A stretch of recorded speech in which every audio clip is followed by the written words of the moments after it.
Hello and welcome back to Heart of the Holte. Aston Villa have made it to 10 wins in a row. We are in the history books. This is absolutely amazing.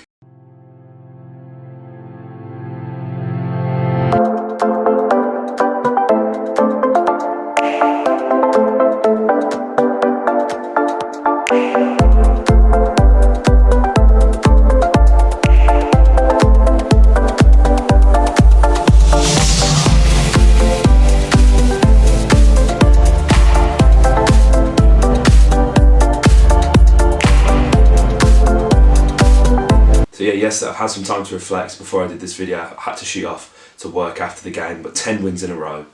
Absolutely amazing for the Villa boys. They've all written themselves in the history books. And if we just take it back to even 11 games ago, our game against Stoke, after a pretty shocking first half against a terrible Stoke side, let's be real, a very poor Stoke side, going in 1-0 down, very unfortunate to be.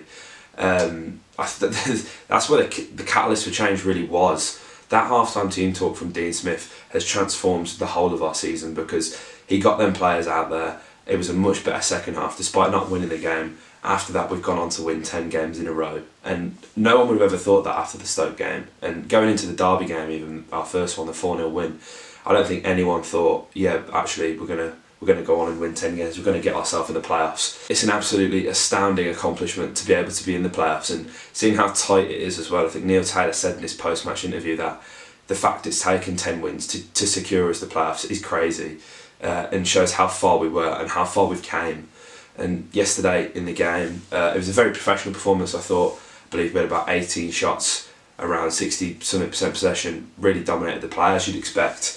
I did honestly expect Millwall to put up a bit more of a fight, but it was a convincing display from Villa. Their keeper had an absolute worldie. If you're being overly critical, you'd hope that Villa would have scored probably about 4 or 5. Certainly Kodja with that one-on-one that he somehow fluffed up, but that's football, isn't it? And that's Jonathan Kodja, because he then goes on to score a much more difficult chance on the near post, and there's an absolutely crazy celebration. I don't know what this was about. I'll put a picture of it on the screen now. It was absolutely crazy, and it's great to see him get off the mark. You know, he's not scored that many goals this season, not really played too much either. I believe this is maybe his 7th goal of the season. But it's good to see him on the score sheet and see that players can step up in the absence of Abraham and even Grealish in a few weeks back.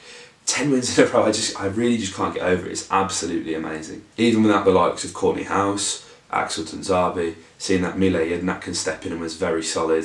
It looks like anyone who steps in with Mings, it's as if they've been playing together for years. Like Mings and Yedinak have probably played about 120 minutes of football together on the pitch, and you know they've got a good little partnership going, and it just shows how good Mings is, how organised the defence is as well, and you know putting belief in the players as well. It seemed Millwall were targeting Yedinak, but he dealt with everything, and if not, Mings was there almost acting as a sweeper just in behind, obviously because Mile isn't blessed with pace to clean up if needs be, but it was an absolutely solid performance from the Villa boys. I think one of my only complaints was about the sort of lack of pace down that right hand side. Albert Adama, whilst he's a very technically gifted player, he just doesn't have the pace to take on the fullback, and Millwall's left back probably had the easiest 60 minutes of his life when he was up against Adama.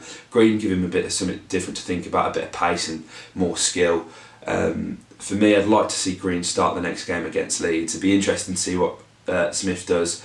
I wouldn't be surprised if he doesn't start him and goes and rewards starting places to the people who started the last game. But it's something different to think about, and with Bielsa's intricate planning, as we've seen with Spygate, maybe throwing in Andre Green, throw a bit of a spanner in the works. He's probably not seen a lot of Andre Green with him being out on loan and making a few starts, a few cameo appearances here and there. It will give them something to think about. I can't believe we're going into the latter end of the season. We've got Leeds away, which is always going to be a tough game, despite the wheels seem to be falling off for them, and then Norwich at home. Going for 12 wins, and then obviously we've secured our playoffs place. If we're to get promoted, it would take 15 wins in a row. That would just be absolutely incredible, and I can't believe we're even talking about us getting 15 wins in a row. I believe I saw on Twitter the other day, one of the only teams in England to win 15 games in a row was Manchester City last season, and they were incredible. Obviously we've got nothing on Manchester City, but to be up there in terms of the record would be absolutely incredible for this lot. I'm genuinely starting to believe that it is going to happen. I've been cautiously optimistic with the Villa, but we've got the playoff spot secured. I honestly think no one will want to play us in the playoffs, especially Leeds, because if we go to Leeds on Sunday and we absolutely tear them a new one, the thought of them possibly playing us in the final if they don't make the autos is quite scary.